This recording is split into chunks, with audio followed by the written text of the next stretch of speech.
Mi vida, o lo que yo creía que era mi vida, se derrumbó un martes por la noche. Estaba en la cocina de nuestra casa en Boston, esa que Richard y yo habíamos construido no solo con ladrillos, sino con 30 años de supuestos sueños compartidos. El aire olía a pino por el limpiador que acababa de pasar, y la única luz era la del extractor sobre la estufa. Buscaba en nuestro iPad compartido mi receta de pastel de manzana, esa que mi madre me enseñó, y que Richard siempre decía que era la única cosa que podía hacerlo sentir en casa. Fue entonces, entre la lista de ingredientes y las fotos de nuestros hijos ya crecidos, que apareció una pequeña notificación en la esquina superior de la pantalla. Un simple banner de la aplicación de Airbnb.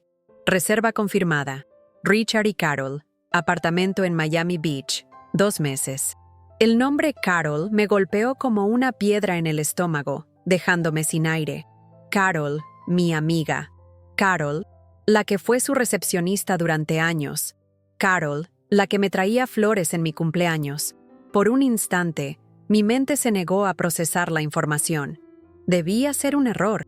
Quizás era para una conferencia, un viaje de trabajo, pero la palabra apartamento y la duración, 2 meses, gritaban algo más. Mis dedos, temblorosos, abrieron la notificación. La pantalla se llenó con fotos de un lugar luminoso, con vistas al mar, un nido de amor moderno y minimalista que no se parecía en nada a nuestra casa llena de recuerdos y muebles oscuros. Y allí estaban sus nombres, Richard y Carol, entrelazados digitalmente como si fuera la cosa más natural del mundo. Un escalofrío helado me recorrió la espalda. Un frío que nada tenía que ver con la brisa de otoño que entraba por la ventana entreabierta. Era el frío de la traición, una sensación de hielo expandiéndose desde mi pecho hacia cada rincón de mi ser. Me senté en una de las sillas del comedor, la misma donde tantas veces me había sentado a esperarlo, y sentí cómo el suelo sólido de mi existencia se convertía en arena movediza. Allí, en el silencio de mi cocina perfecta, comprendí que la infidelidad no era solo un acto físico, era una demolición. Cada cena familiar, cada aniversario celebrado, cada te amo, susurrado en la oscuridad, de repente se sentía como una farsa bien montada. ¿Cuántas veces me había mentido a la cara mientras planeaba esta doble vida? El iPad, que hasta ese momento era un símbolo de nuestra vida conectada, ahora se sentía como un artefacto extraño, una caja de Pandora que yo nunca había pedido abrir. Mi corazón, que siempre había latido al ritmo tranquilo de una vida predecible y segura, ahora galopaba con una mezcla de pánico y una furia que nunca supe que poseía. La mujer que era Eve Bennett, la exmaestra, la esposa del respetado dentista, empezó a desmoronarse en esa silla, y en su lugar, algo nuevo, algo herido y peligroso, comenzaba a despertar. La batalla por mi dignidad acababa de empezar, aunque yo aún no lo supiera. Los días que siguieron a ese descubrimiento fueron un ejercicio de tortura silenciosa. Tenía que moverme por la casa como si nada, sonreír cuando Richard llegaba del consultorio, preguntarle por su día mientras mi interior era un nudo de víboras. Cada palabra suya, cada gesto de normalidad, era una capa más de humillación. Me miraba y veía a la misma Eve de siempre, la mujer predecible, la compañera cómoda. No tenía idea de que, detrás de mis ojos, yo estaba reproduciendo en bucle la imagen de ese apartamento en Miami, imaginando a Carol en una cama que se pagaba con el dinero que yo había ayudado a ganar, con los ahorros de una vida de sacrificios. Sentía una náusea constante, un malestar que se asentaba en la boca de mi estómago, y me recordaba que vivía con un extraño. El verdadero veneno era la duda que él había sembrado en mí durante años. ¿Estaba exagerando? ¿Había una explicación lógica? Recordaba las veces que le había expresado una preocupación, y él la había desestimado con un condescendiente. Eve, siempre te preocupas demasiado. Su voz resonaba en mi cabeza, intentando convencerme de que yo era la del problema, la que imaginaba cosas, pero la evidencia estaba ahí, en el historial del iPad. El conflicto interno era una guerra. Mi intuición, ahora armada con pruebas, contra 30 años de confianza programada. La tensión se manifestaba físicamente. Apenas dormía, y cuando lo hacía, soñaba con olas que se llevaban mi casa, dejándome sola en una playa vacía mientras él se reía a lo lejos con ella. La peor parte era tener que interactuar con Carol. A la semana siguiente, apareció en mi puerta con una canasta de galletas, una tradición suya. «Eve, querida, pasaba por aquí y pensé en ti», dijo con esa sonrisa falsa que ahora me parecía grotesca. Tuve que tomar la canasta, sonreírle de vuelta y agradecerle, mientras mis manos querían temblar de rabia. Sentí que si la miraba a los ojos por mucho tiempo, vomitaría todo mi dolor y mi furia sobre su rostro perfectamente maquillado. Ese acto de hipocresía fue casi peor que la propia infidelidad. Me demostró que no solo me traicionaban, sino que además se burlaban de mi buena fe. Esa noche, me prometí a mí misma que no permitiría que su engaño me destruyera en silencio. La sumisión había terminado. Yo le entregué mi vida a Richard. Lo conocí cuando él era solo un estudiante de odontología con más ambiciones que dinero, y yo, una joven maestra de historia con un futuro brillante. Dejé mi carrera, mi pasión por enseñar, cuando nació Emily, nuestra primera hija. Le dije que sería solo por un tiempo, pero ese tiempo se convirtió en una vida entera. Me dediqué a criar a nuestros 3 hijos, a mantener una casa que fuera su refugio del estrés y a ser la anfitriona perfecta en las cenas con sus colegas, esas que eran tan cruciales para que su consultorio en el centro de Boston prosperara. Recuerdo noches enteras pasadas en vela, primero con bebés con fiebre y luego ayudándolo a él a preparar sus presentaciones para conferencias, corrigiendo su gramática y dándole la confianza que a él a veces le faltaba. Yo era el andamio invisible que sostenía el gran edificio de su éxito, la mujer tras el gran hombre, un papel que acepté con amor, creyendo que éramos un equipo. Mis hijos son mi mundo, pero fue Emily, mi hija mayor, la que siempre tuvo una percepción más aguda de las cosas. Con sus 35 años, es una abogada inteligente y pragmática, con una capacidad para ver más allá de las apariencias. Siempre tuvo una relación cordial, pero algo distante con su padre, como si instintivamente supiera que la fachada de padre perfecto de Richard tenía grietas. A diferencia de sus hermanos, que idolatraban a su padre por su éxito, Emily siempre fue más cercana a mí, valorando los sacrificios que yo había hecho. En los últimos años me decía a menudo, «Mamá, ¿cuándo vas a hacer algo para ti? Papá ya tiene todo lo que quiere». Yo me reía y le decía que mi felicidad era verlos a ellos felices, una respuesta de manual que ahora me sabía a cenizas en la boca. Ella era la única a la que podría recurrir, la única que me creería sin dudarlo. Y luego estaba Carol. Ella entró en nuestras vidas hace unos 15 años como la nueva recepcionista de Richard. Al principio, era solo una empleada eficiente. Con el tiempo, se fue insertando en nuestro círculo social. Era viuda, decía, y se sentía sola. Yo, en mi ingenuidad, le abrí las puertas de mi casa y de mi vida. La invité a nuestras cenas de acción de gracias, la consolé cuando se sentía triste, le compartí mis recetas. La consideraba una amiga. Recordar su rostro compungido escuchando mis problemas, mientras ella era la causa de mi futura miseria, es una de las traiciones más retorcidas que puedo imaginar. Construyó su relación con mi marido sobre los cimientos de mi compasión.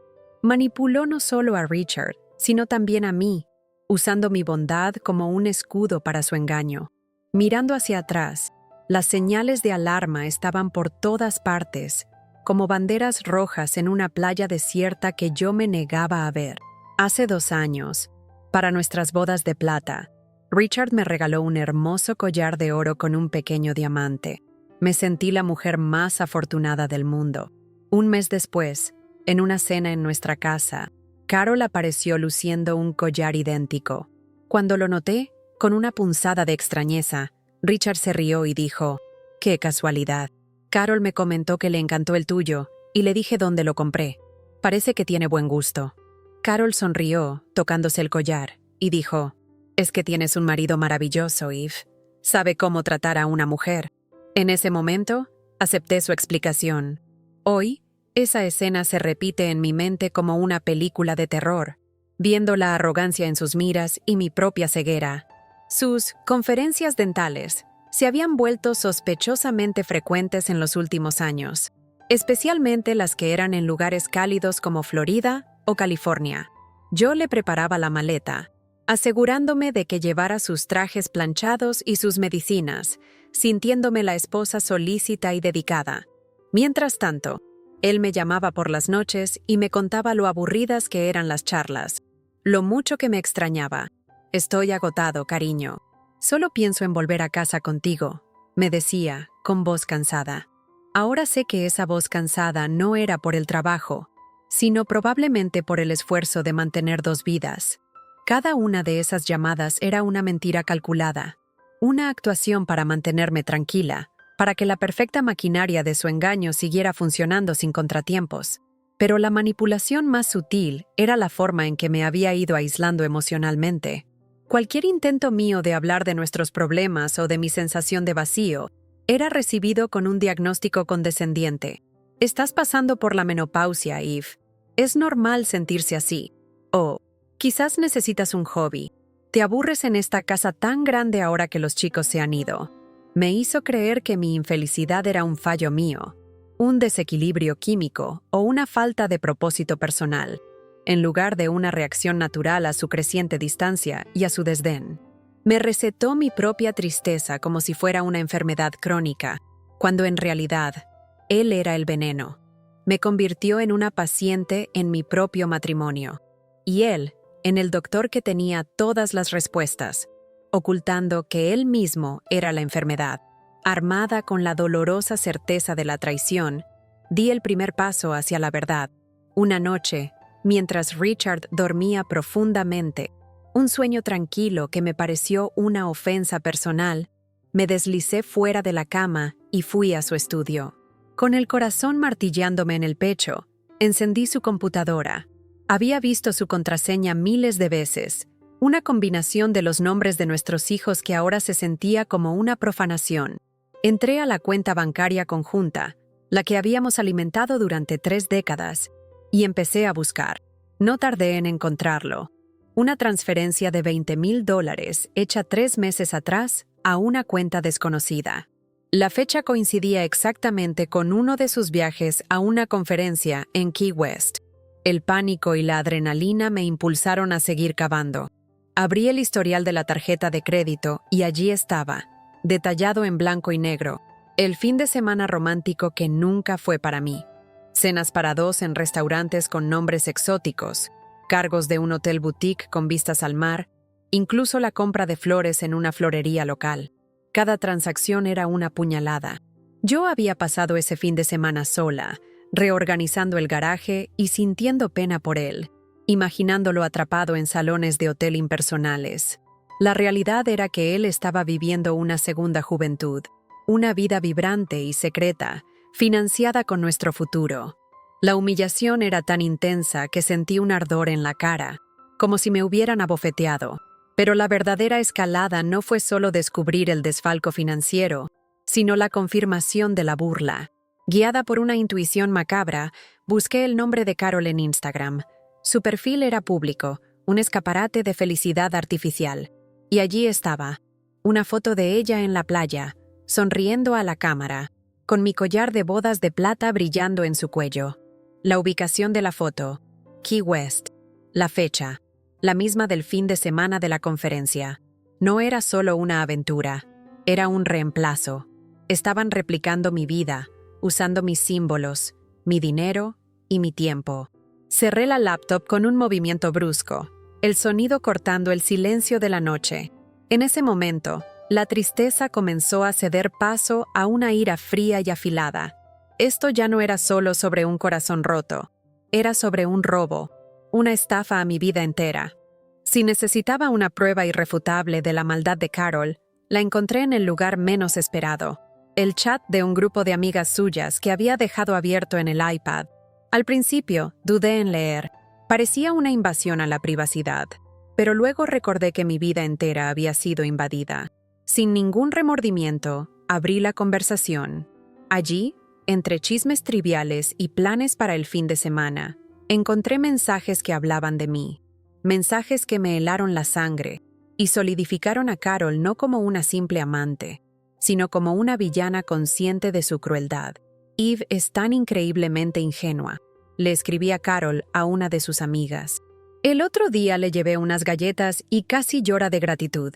No tiene idea de que, mientras ella me agradece, yo paso las noches en la cama que debería ser suya.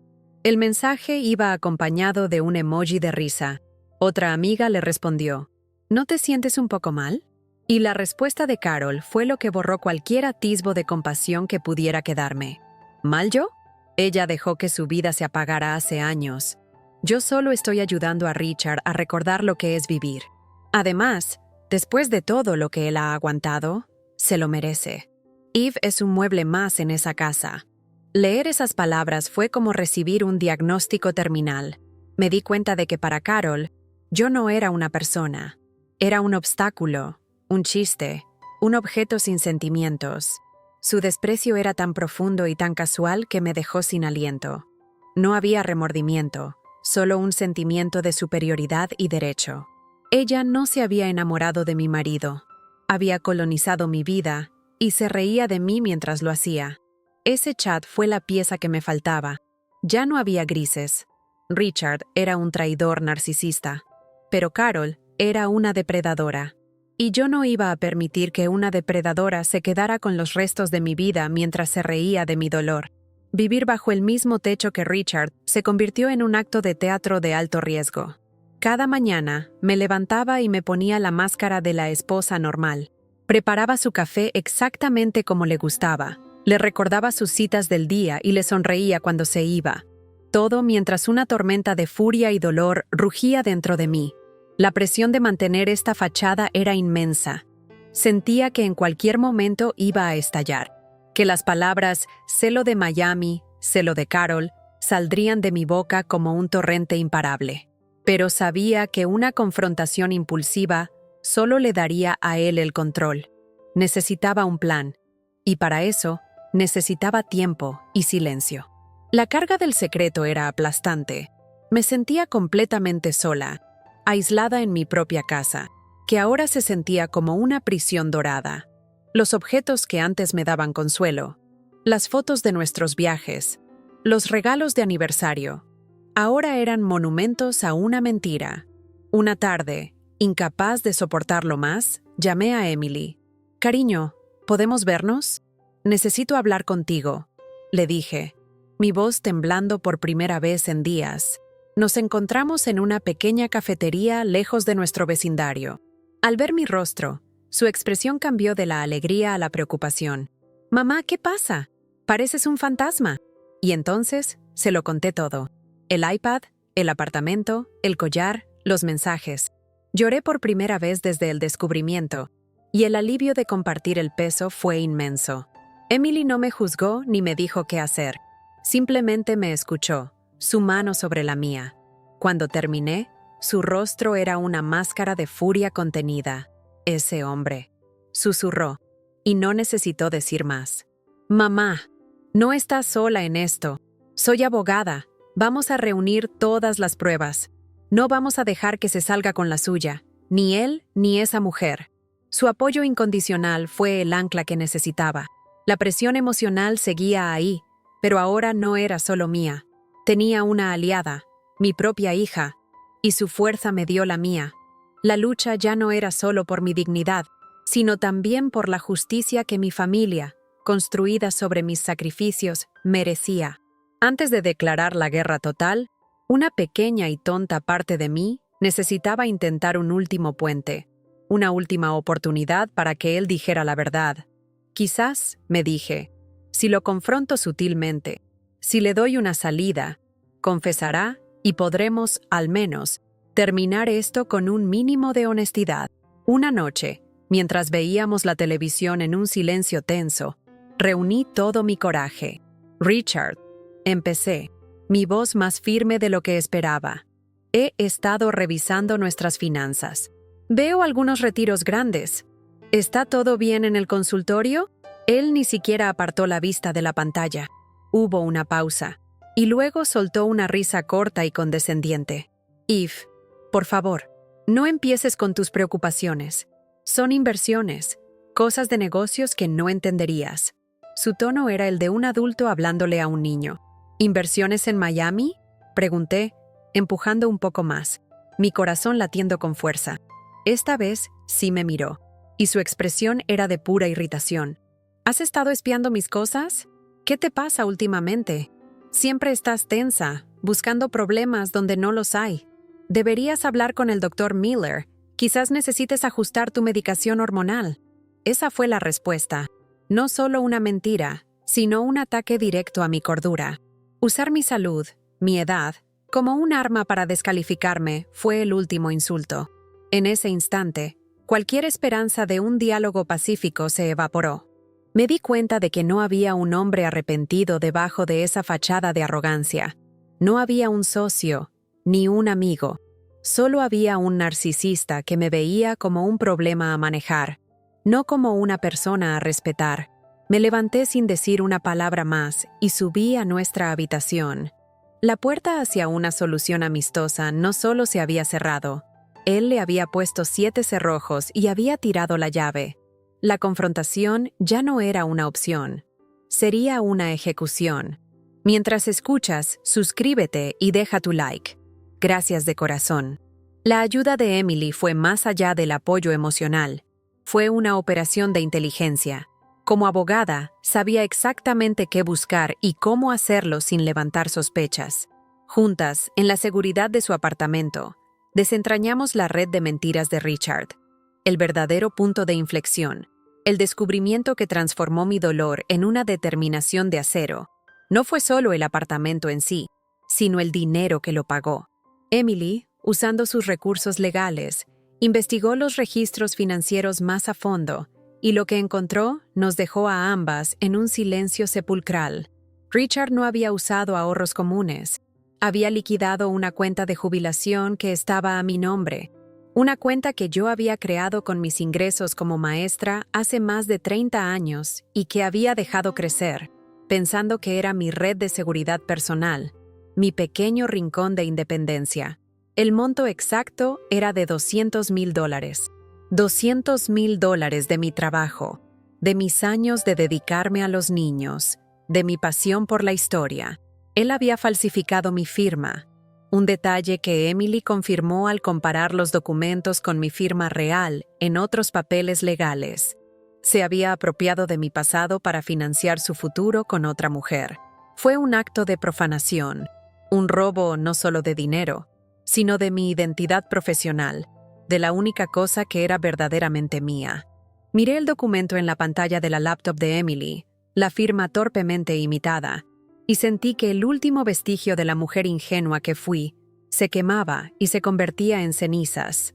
Este descubrimiento fue la gota que colmó el vaso. Ya no se trataba de una simple infidelidad conyugal, por dolorosa que fuera.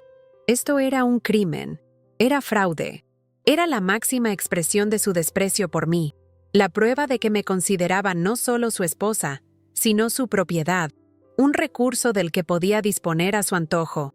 La revelación fue tan impactante que, por un momento, sentí que me iba a desmayar. Pero luego, una claridad helada se apoderó de mí. Richard no solo había cruzado una línea, la había borrado y había bailado sobre ella, y yo iba a asegurarme de que pagara por cada centímetro. En el instante en que vi la prueba del fraude, algo dentro de mí se rompió y se reconfiguró. Las lágrimas que habían sido mis compañeras constantes se secaron de golpe. La tristeza que me había encorvado la espalda se enderezó, reemplazada por una columna vertebral de pura furia. Ya no era una víctima llorando en un rincón. Me levanté de la silla en el apartamento de Emily, caminé hacia la ventana y miré las luces de Boston sin verlas realmente. Mi mente, que había estado nublada por el dolor, ahora era un mecanismo de precisión. La pregunta ya no era ¿por qué a mí?, sino ¿qué voy a hacer al respecto? Mi primera acción no fue impulsiva, sino metódica. Emily, dije, mi voz sonando extrañamente calmada. Necesito el mejor abogado de divorcios de esta ciudad. No uno bueno, el mejor. Uno que sea un tiburón.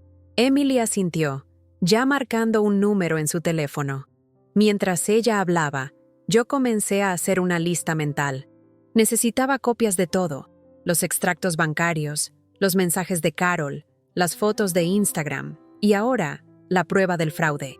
Cada pieza de evidencia era una bala, y yo planeaba llegar a la corte con un arsenal completo. La mujer que temblaba al confrontar a su marido por una cena había desaparecido. En su lugar había una estratega. Esa noche, cuando volví a casa, Richard me encontró en el estudio, organizando viejas cajas de papeles. «¿Qué haces, Eve?» «Es tarde», dijo con su habitual tono de fastidio. Lo miré directamente a los ojos, sin una pizca de miedo, y le dije con una frialdad que lo sorprendió: «Poniendo mi vida en orden, Richard. Hacía mucho tiempo que no lo hacía». No hubo más explicaciones. Mi cambio de actitud lo descolocó. Vio en mis ojos no a la esposa sumisa que esperaba, sino a una extraña. Esa noche, por primera vez en 30 años, dormí en el cuarto de huéspedes. No fue una retirada. Fue el primer paso para reclamar mi territorio. La guerra había sido declarada, aunque solo yo conociera los términos. Mi nueva determinación no pasó desapercibida. Comencé a actuar con una autonomía que Richard no había visto en décadas. El primer paso fue abrir una cuenta bancaria a mi nombre y, con la ayuda de Emily, transferir la mitad de los fondos de nuestra cuenta de ahorros principal. Era mi derecho, pero para Richard fue un acto de agresión.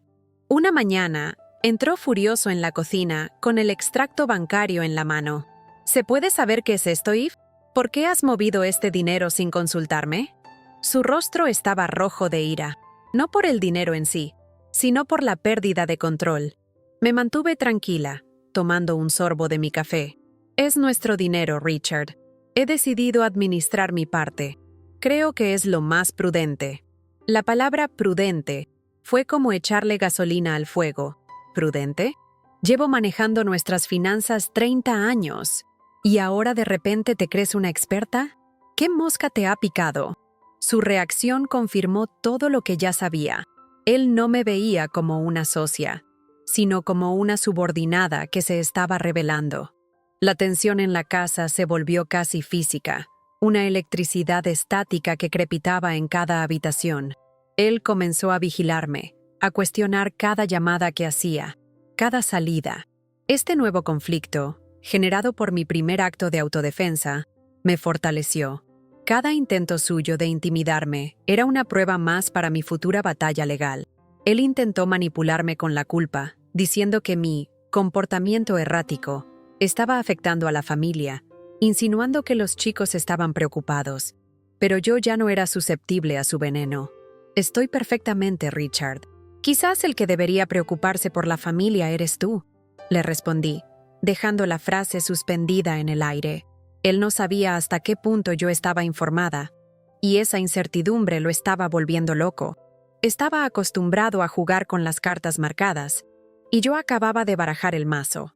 Creía que ya había descubierto el fondo del abismo de la traición, pero estaba equivocada. Había una capa más profunda y dolorosa de engaño esperando a ser revelada. La estocada final no vino de Richard ni de Carol, sino de un aliado inesperado que me entregó la prueba más devastadora de todas. Un día, recibí una llamada del Dr. Harris, el socio principal de Richard en el consultorio durante más de 20 años. Un hombre mayor, amable y siempre respetuoso, que estaba a punto de jubilarse. «Eve, ¿podemos tomar un café? Hay algo que creo que debes saber», dijo con una voz grave y apenada. Nos reunimos en un lugar discreto. El doctor Harris me miró con una profunda tristeza en los ojos. «Eve, siempre te he tenido un gran aprecio, y no puedo retirarme con la conciencia tranquila sabiendo esto». Entonces me entregó un sobre. Dentro había una serie de documentos y un pendrive. «Richard ha estado usando fondos del consultorio para gastos personales durante años. Lo he confrontado varias veces, pero siempre encuentra una excusa. Él siempre fue un narcisista, pero lo que te ha hecho a ti es criminal». «Esto es de la computadora de su oficina». Mis manos temblaban al abrir los archivos en el pendrive que me dio. El contenido era nauseabundo. No solo había más pruebas de los gastos para Carol, sino que había algo peor: fotos. Fotos de Richard y Carol en nuestra cama matrimonial. Habían sido tomadas el fin de semana que yo había viajado para cuidar a mi madre enferma, que estaba en sus últimos días. La intimidad de mi hogar, la santidad de mi cama, el lecho donde habían crecido mis hijos y donde yo había llorado la enfermedad de mi madre, todo había sido profanado de la manera más cruel. Esa imagen, la de ellos dos sonriendo en mi cama, borró cualquier duda, cualquier vacilación que pudiera quedarme. Fue la traición definitiva, la que me dio el permiso final para no tener piedad. Con el arsenal de pruebas completo, llegó el momento de la confrontación. Pero no sería una escena de gritos y lágrimas. Sería una ejecución fría y calculada. Una noche, lo esperé en la sala de estar. No había televisión encendida. Solo una lámpara que creaba un círculo de luz a nuestro alrededor, como un escenario. Cuando entró, supo de inmediato que algo era diferente. «Eve», dijo con cautela. Le hice un gesto para que se sentara en el sillón de enfrente. Sobre la mesa de centro, había un solo sobre. «Richard, quiero el divorcio», dije, mi voz tan estable como una roca. Él soltó una risa amarga. «¿El divorcio? ¿Y de qué piensas vivir, Eve? No has trabajado en 30 años. Volverás a mí en un mes». Esa arrogancia era exactamente lo que esperaba. Lentamente abrí el sobre y saqué la primera prueba, una copia de la reserva del apartamento en Miami. La deslicé sobre la mesa hacia él. Su rostro palideció. «Es un viaje de negocios», balbuceó, pero la mentira sonó débil incluso para él. Luego saqué la siguiente prueba, el extracto bancario con la liquidación de mi cuenta de jubilación y la firma falsificada. «¿Esto también es un negocio, Richard? ¿Robarme el dinero que gané como maestra?» Su rostro pasó del blanco al rojo. Se levantó, furioso. «Tú no sabes nada». Pero yo continué, implacable, sacando las fotos de él y Carol en nuestra cama. Las puse sobre la mesa, boca arriba. Él las miró y el color abandonó su rostro por completo. Se quedó sin palabras, su mandíbula abriéndose y cerrándose sin emitir sonido. Por primera vez en 30 años, lo vi completamente desarmado, expuesto y sin poder. «Sé todo, Richard», dije. Mi voz era un susurro helado. «Sé de la infidelidad, del robo, del fraude. Y me he asegurado de que un juez también lo sepa. Tu teatro se acabó». La reacción de Richard no fue de arrepentimiento, sino de represalia. Una vez que superó el shock inicial, su narcisismo se activó en modo de autoprotección. A la mañana siguiente, descubrí que había cancelado mis tarjetas de crédito y había intentado bloquear mi acceso a la cuenta bancaria que aún compartíamos. Fue un movimiento mezquino y predecible, un intento de asfixiarme financieramente para forzarme a negociar desde una posición de debilidad. Pero yo ya estaba preparada. Mi abogado había anticipado esta jugada y mi nueva cuenta bancaria ya estaba activa y segura. La consecuencia más dolorosa, sin embargo, fue su intento de envenenar a nuestros hijos en mi contra. Los llamó uno por uno, contándoles una versión distorsionada de la historia, que yo estaba teniendo una crisis nerviosa, que estaba siendo manipulada por Emily, que mis acusaciones delirantes estaban destruyendo a la familia. Mis dos hijos menores, quienes siempre habían estado bajo el hechizo de su padre, al principio dudaron. Me llamaron, confundidos y angustiados. Tener que defender mi propia cordura ante mis hijos fue una de las pruebas más duras. Les pedí que confiaran en mí, que la verdad saldría a la luz, pero el dolor de su vacilación fue profundo. Internamente, la batalla no era menor. A pesar de mi resolución, enfrentarme a la maquinaria de destrucción de Richard me agotaba. Había noches en las que me sentaba sola en el cuarto de huéspedes, rodeada de cajas con mi vida empaquetada, y me preguntaba si tenía la fuerza para llegar hasta el final. La soledad era una presencia física, un peso en mi pecho. Estaba desmantelando la única vida que había conocido, y aunque sabía que era necesario, el miedo a lo desconocido era aterrador.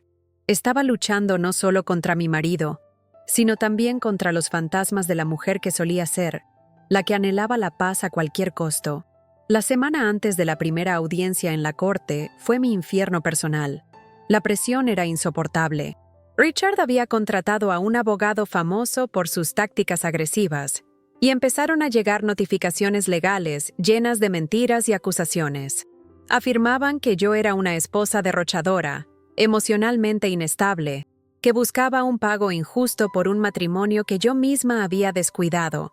Cada palabra era una torsión del cuchillo, diseñada para desmoralizarme. Comencé a dudar de todo. ¿Y si el juez les creía a ellos? ¿Y si, después de todo esto, terminaba sin nada, humillada públicamente? Una noche, la fortaleza que había construido con tanto esfuerzo se derrumbó. Estaba sola en la casa, ya que Richard se había mudado temporalmente a un hotel. El silencio era ensordecedor. Me encontré mirando nuestro retrato de bodas, el de dos jóvenes sonrientes y llenos de sueños, y me rompí.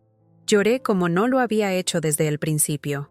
Un llanto profundo y desgarrador por la vida que había perdido, por la persona en la que me había convertido, y por el miedo paralizante al futuro.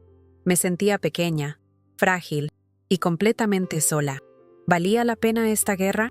¿No sería más fácil aceptar un acuerdo miserable y desaparecer, lamer mis heridas en privado? En ese momento de máxima vulnerabilidad, llamé a Emily, mi voz apenas un susurro. No puedo hacerlo, Em. No puedo. Ella llegó en 20 minutos. No dijo nada. Solo me abrazó mientras yo sollozaba en sus brazos. Me sentí como una niña perdida. La idea de enfrentarme a Richard y a su ejército de abogados en un tribunal frío e impersonal parecía una tarea imposible. La noche oscura de mi alma había llegado, y por un momento estuve a punto de rendirme, de dejar que la oscuridad me consumiera por completo. La heroína que había imaginado ser se había desvanecido, dejando solo a una mujer aterrorizada. Sentada en el suelo de la sala, con Emily a mi lado, mi llanto finalmente se calmó. Ella me trajo una taza de té y esperó en silencio. Fue en ese silencio que la epifanía llegó, no como un rayo, sino como un amanecer lento y suave. Miré mis manos, las mismas manos que habían criado a 3 hijos, cuidado de una casa y sostenido a un hombre que no lo merecía, y me di cuenta de mi error. Había estado enfocando toda mi energía en la venganza contra Richard, en hacerlo pagar, pero esa no era la verdadera meta. La verdadera lucha no era contra él, era por mí. No se trataba de destruir su vida, sino de construir la mía. La justicia no era solo un castigo para él, sino una liberación para mí. En ese instante, mi perspectiva cambió por completo. El miedo no desapareció, pero perdió su poder sobre mí. Ya no me importaba si él sufría tanto como yo. Me importaba ser libre para no volver a sufrir por su causa nunca más. La batalla en la corte ya no era una guerra de destrucción, sino mi acto de emancipación. Era el primer día del resto de mi vida, y no iba a dejar que él escribiera el prólogo. El día de la audiencia, entré al tribunal de Boston sintiendo una calma que sorprendió incluso a mi abogado. Ya no era la mujer temblorosa de la semana anterior. Vestía un traje de chaqueta de un azul intenso, un color que me hacía sentir poderosa. Richard estaba al otro lado de la sala con su abogado, mirándome con una mezcla de desprecio y nerviosismo. Él esperaba una batalla campal, una guerra de acusaciones, pero yo tenía un plan diferente. Cuando llegó mi turno de hablar, mi abogado no solo presentó los documentos, proyectó las pruebas en una pantalla gigante para que todos en la sala, incluido el juez, pudieran verlas. La primera imagen fue la reserva del apartamento en Miami, con los nombres Richard y Carol en letras grandes y claras. Luego, los extractos bancarios mostrando las transferencias y los gastos románticos. La sala quedó en un silencio tenso. La cara de Richard se contrajo, pero la verdadera bomba llegó después. Proyectamos los mensajes que el Dr. Harris me había dado. Eve cree que mi disfunción es por estrés. Si supiera que solo te tengo ganas a ti, decía uno de Richard a Carol. Se oyó un jadeo colectivo en la sala. El abogado de Richard se levantó para objetar, pero el juez lo silenció con un gesto. Y entonces, la imagen final. La foto de Richard y Carol, sonriendo, en nuestra cama matrimonial. El juez se quitó las gafas y miró a Richard con una expresión de absoluto disgusto. Mi exmarido se encogió en su asiento, su arrogancia completamente desintegrada. Pero yo no había terminado. Mi abogado presentó el último documento. No era una prueba, era una declaración. Una factura simbólica, meticulosamente detallada, que yo misma había preparado. El juez la tomó, leyéndola en voz alta.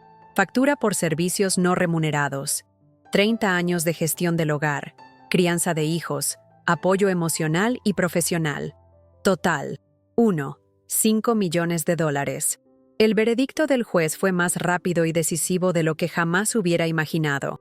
No solo me concedió el divorcio inmediato, sino que calificó las acciones de Richard como un caso atroz de explotación financiera y crueldad emocional. Le otorgó la totalidad de los bienes mancomunados, incluida la casa, y, en un acto de justicia poética, ordenó la venta inmediata del apartamento de Miami. Las ganancias de esa venta, dictaminó, serían el primer pago de la deuda moral y financiera que Richard tenía conmigo. Vi a Richard derrumbarse en su silla.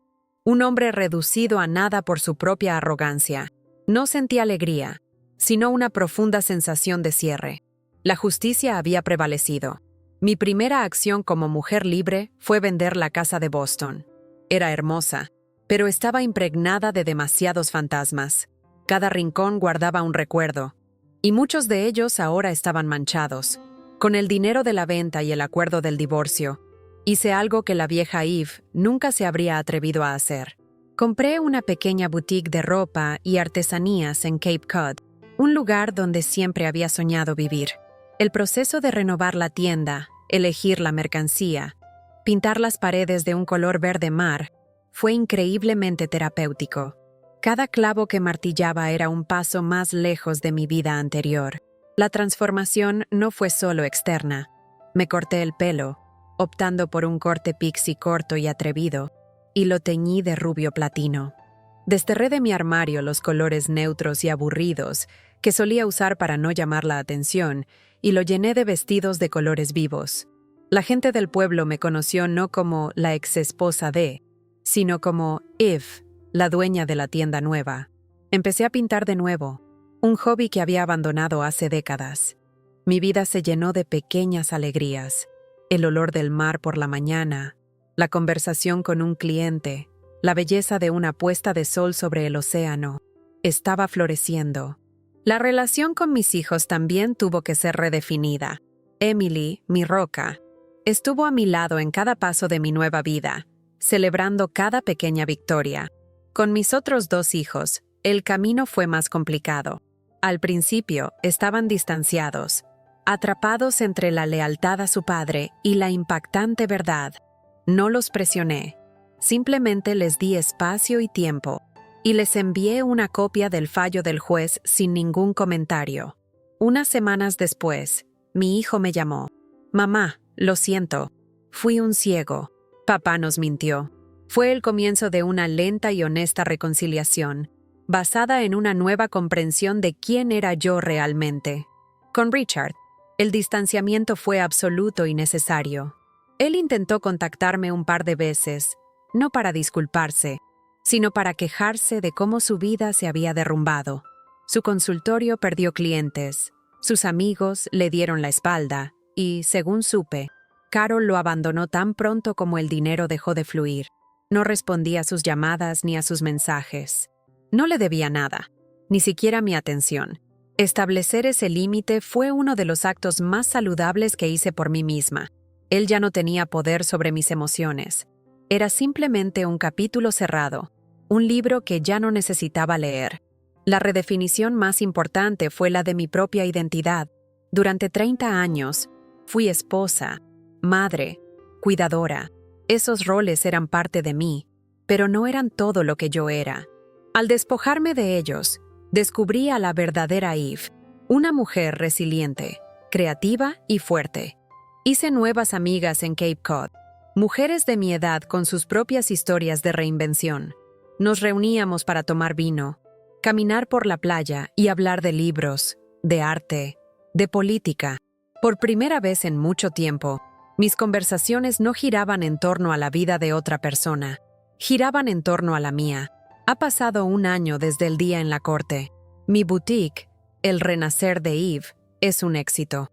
No solo vendo cosas bonitas, se ha convertido en un pequeño centro para la comunidad, un lugar donde las mujeres vienen a charlar y a sentirse bien consigo mismas. He aprendido que la verdadera riqueza no está en las cuentas bancarias, sino en la paz interior y en la libertad de ser una misma. Ya no me despierto con una sensación de pavor, sino con una tranquila anticipación por lo que el día traerá. El silencio en mi pequeña casa junto al mar ya no es solitario, es pacífico. A veces, por la tarde, me siento en el porche con una copa de vino y miro el océano. Pienso en la mujer que era, esa Eve asustada y rota, y siento una inmensa compasión por ella. Le agradezco su dolor, porque fue ese dolor el que la obligó a despertar. El camino fue duro, el más difícil de mi vida, pero cada lágrima y cada noche de insomnio valieron la pena para llegar a este lugar de serenidad. El aprendizaje más grande fue que mi valor no dependía del amor o la aprobación de un hombre. Mi valor siempre había estado dentro de mí, enterrado bajo capas de sacrificio y deber. Solo necesitaba el coraje para desenterrarlo. Hoy, abrí una cuenta de Instagram, algo que nunca hubiera hecho antes. Mi primer post fue una foto mía, de pie frente a mi tienda. Llevo un vestido rojo escarlata que ondea con la brisa marina. Mi pelo platino brilla bajo el sol, y tengo una sonrisa genuina en el rostro. La leyenda que escribí resume mi viaje a la perfección. La vida comienza cuando dejas de ser la esposa de, y te conviertes en la dueña de tu destino. Y por primera vez, siento que cada palabra de esa frase es absolutamente, irrevocablemente, cierta. Soy libre. Si te ha conmovido esta historia, te invito a que te suscribas a mi canal y dejes tu like. Tu apoyo significa el mundo para mí y me ayuda a seguir compartiendo historias que inspiran y conectan. Gracias de corazón.